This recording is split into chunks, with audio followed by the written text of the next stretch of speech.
Good Good morning. morning. Good Good morning, morning. everyone. Wow, it's been a little while since we've been on. It has. It has. We're getting back in the groove. So, hello, everybody. I just want to hop on and talk about this thing that has been hanging out there, not just for us, but it seems like it's a thing with our clients as well. It is. It is. And, one of the things, and in fact, this was part of what I'd shared a little bit last week. I dropped a video in your group Mhm. about masculine leadership and a breath exercise to kind of embody that and Yeah. feel into it. But the question is really for when you're exposed to masculine leadership, what's the difference between masculine leadership and just being controlling? Yeah, I mean, and actually, it's so interesting too because I basically believe that we are essentially souls like covered. We're walking limiting beliefs and walking childhood patterns, right? Yeah. Essentially, Yeah. and so the way that we view money, the way that we view relationships, the way that we view our relationships with men and women, being a mother, being a Mm-hmm. daughter, Mm-hmm. has to do with things that's passed down generation to generation, and it's actually quite deep when you think about it. And where this topic came up, as John and I were chatting this morning, we had something completely different we were going to talk about because we really like to have a content calendar. And then life happens, and then I like to go, well, that sounds like a really good thing that we should talk about. And John's like, well, wait a minute, let's talk about this. So anyway, let me get to the point. I know for me, being single for so long, I craved, it was craved to be in a relationship where I wasn't doing it all. And I think, ladies, you know what I'm talking about. Some of you probably are in a relationship and may feel the same way. And when John and I really got together in partnership, it felt so great to have someone that I could trust with my son, trust with trust that we could like join finances, trust that he's got my back, trust that he would, plan date night, even something as simple as that. And then there's sometimes a part of me that felt, is he controlling me? Which is, if you know, hi Sandra, oh my goodness, if you know John, there is nothing controlling about John, right? And then there's a part of me that actually wanted to be commanded and controlled. And for some of you, maybe like, whoa, you wanted to be controlled and commanded by your man, because that doesn't sound like it's very fun, right? So I'd love for you to share a little bit of the difference there. And I want to really clarify that because there is a difference between command and control. And I think when men, we get under the illusion of control, right, and we miss out on the nuance of command is when we cross over and we cause this issue. So I want to circle back just for a second too, though, because I wrote a post about this for my Men Ignited group, and I was speaking about how any of us, our masculine inside of any of us, men or women, is impacted by the fingerprints of all our masculine interactions before us, right? Yes. So this could be that we have an impact because we saw positive things. We saw positive leadership, right? There's positive attributes of men that have impacted us and negative impacts of men that have impacted us as well. And, I'm not going to go into story, but I can tell you I've had my own struggle between command and really stepping fully into my masculine power based on some of my interactions that I saw things that I felt were controlling, or I saw things that I thought were, over, I can't think of the word, overpowering, right? They were almost overdone. Yeah. And so as a result, and, I'm not alone in this, a lot of men have stepped back because they think, well, I don't want to be controlling. I don't want to be just kind of domineering. Right. And then for us, ladies, we have our own programming around, the men, the masculine in our lives, including, the masculine and women that we know, right? I mean, if you know that we always talk about there's the yin and yang, the alpha, omega, masculine, feminine, and all of us. And so this is actually where that pleaser energy can come up with men that, quite frankly, with women, we don't find that appealing. And we don't find it appealing because on a deeper level, a primal level, we don't know if we can trust them. If we can always get away with something and manipulate them, or they're never going to give us pushback or give us boundaries, let's put it like that, then we're thinking we can't trust them. And so it's not about, oh, the girls want the bad guy. That's not what this is. So much deeper than that. That's like some silly, rom-com or something. It's not that at all. This is so deep and so prevalent. It's really important for us to tease it apart. Yeah, I learned a lot of how this felt with, like, I remember a compliment you gave me. We were out in Arizona for a personal development event. Imagine right? that. Imagine that. And we were out at the event, and we're walking around downtown from the hotel to the convention center and everything like that. And I remember you had to go back to the hotel room for a for a call or something. And I remember you looking at me going, "So where are we staying and what's the room?" And this was maybe our third day there. And you said, and we kind of laughed because you said, "Baby, I felt so just led that I haven't even worried about all the details of this." Wow, and that may sound so silly to some of you. So I'll even go even before that, when John and I were dating, and we were at the beach place. We're at the little beach place I have, and it was after church, and I took a nap, which you're like, great, she took a nap, who cares? And I remember he was working at the desk, and I woke up, I was like, oh, did I fall asleep? And he's like, yeah, you fell asleep. Well, you look so beautiful, peaceful, what have you. And I was like, I fell asleep with you here. And he was like, am I that bored? Yeah, it was, and I'm like, asleep. no, you don't understand. Like, my nervous system feels so safe with you and calm. I mean, I have been on guard and in primal survival mode for so long that it felt so good to be in a relationship where I didn't have to worry. And so I know many of you aren't in that space where maybe you've gone through abusive, toxic relationships in that space. Hi, Amy. Hey, Daisy, where you even have to worry about that. Mm-hmm. But for many of you, if you are and you're in a relationship and you're like, wow, I feel safe.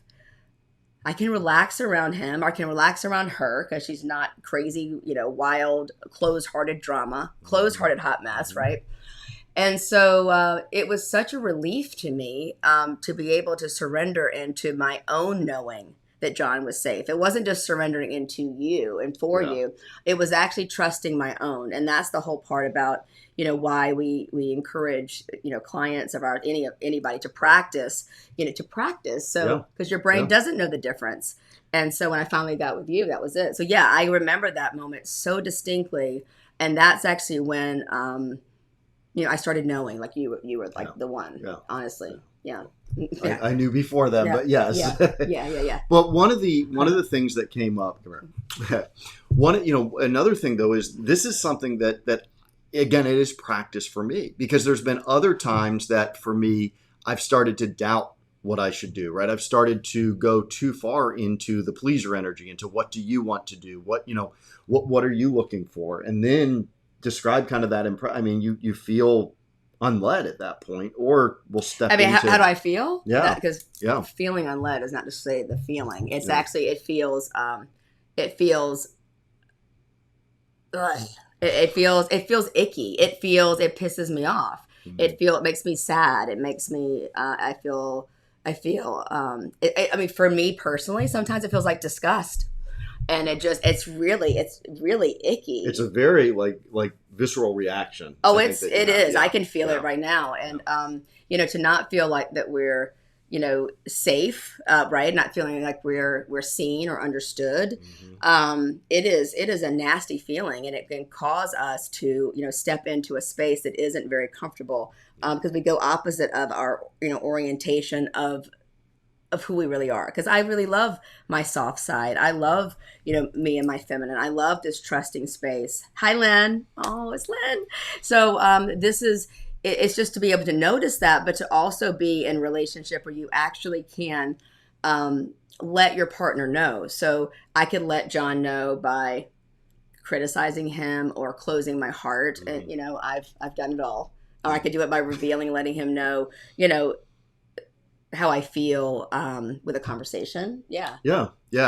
And look at and men, a lot of times we can look and go, well, if they would just do this, if they would just do that, if they'd respond this way, if they'd do that right, then I would do something differently. But the reality is, and the reason why this is practice, the reason why this work is truly warrior's work. This is not easy work to do, but it's starting to bring that introspection to yourself, right? And looking at, well, what's my relationship to my own masculine that's leading me to go this way? What's my reaction to my masculine that's leading me to hesitate on giving a command, or to doubt my own direction, to not trust my own strength. Wow. Yeah, and that's something that I've never heard you put it that way. I've heard you speak so many times. Like, wow, I've never heard you put that. That makes so much sense to me, and I've never even really thought about that. There would even be a hesitation. That there'd be a hesitation, but there is. Yeah. Yeah. I mean, because remember, at the end of the day, I mean, you know, we're all operating, either we're going to lose love, right, or we're going to lose safety. Yeah. And so, I mean, of course, that pertains to men as well. Yeah. Why would it? I mean, so I'm curious, though. May I ask you a question? Yes, you may. I'm curious in some of those moments where I've craved to be like totally just led and commanded, where I'm listless and I don't even have to make a decision, where there's been hesitation, like what? So the men's work that you've done, are you telling me that that's actually helped you push through that? Yeah. I mean, some of it really did, going back and revisiting some things that happened in the past and accepting them, being, bringing acknowledgement and awareness to it, but truly letting them bubble up, going through all those emotions and accepting it, and shifting how I showed up, how I showed up, how I embodied it, right? How I showed up for you. Yeah. And for others as well. I mean, it's not just romantic relationships, but this is across the board, right? If you are having a struggle with your own masculine leadership, this is going to show up in your intimate relationship. It's going to show up in your relationship with your family. It's going to show up in your relationship with friends. It's going to show up in your relationship at work, right? And how you actually show up at work, how you lead in your business. So it truly can impact your own self-discipline. There's a number of reasons why, your relationship with your own masculine can have a very broad spectrum impact on your life. But yeah, for me, it's kind of this, we all get into ruts. We get into ruts, we get into patterns. And I think in the script, we talk about a 2 millimeter shift, and it really doesn't take a whole lot to get out of the rut, other than focused awareness and really putting some intention about shifting out. But it makes a large change at the end of the day. Well, I mean, for some people, a lot of people that follow us here, we're Tony Robbins folks, right? And so Tony talks about that 2 millimeter shift, where you take that string and then you imagine this, and just that 2 millimeter shift of this, when we're watching men, especially, like, oh, he's trustable. He's not trustable. And when we're doing joint sessions, we actually talk with the men to hold himself in a different way, where for us, the 2 millimeter shift for the ladies could actually be not necessarily like this. It actually could be more like this. And then that actually can shift the whole dynamics between a couple and the polarity as well. Yeah. I mean, and actually you just gave us the topic. John, you'll be happy. I think I know the topic for Thursday. Good. Okay. I'm not going to, so tune in on Thursday. Tuesday. No, Thursday. Oh my God, it's Thursday. See why I need him? Structure. Tuesday. Tune in on Tuesday because I know what we're going to talk about. Yeah. Yeah. Yeah. And it is about the leadership, the masculine, also within the feminine too. Yeah. Because I know I've really relied on you to the point, sometimes too much, to do things that I actually really could do, because of my own childhood space, where I just was craving to have more structure as a child. Yeah, I mean, we've said this a number of times, but being in a relationship, there are models where people go, well, I'm in a relationship because I want that, that other person's going to make me happy, right? That other person's there to complete a part of me. There's that other person's there to, light me up, right? And you do that, and people do, right? That is something that the partner does. But when you look at a relationship as this partner is here to reveal parts of me that I may not be aware of, and grow, you'll find, again, it's that 2 millimeter shift. What are they there for? And you'll find it makes a significant difference in your relationships and how you show up. We are constantly, I think, revealing parts of each other that we need to be aware of, right? And we haven't been. Yeah, exactly. And I think to close, the best spiritual relationship, the best spiritual practice to be in a relationship where you'll trigger each other, and then how you communicate. And it's interesting lately, we've had lots of couples come to us that have been married 20 plus years, that there's been life changes, empty nesters, COVID, somebody's retired, whatever it is. And then the spark, they're realizing like the spark is not there. They're not communicating.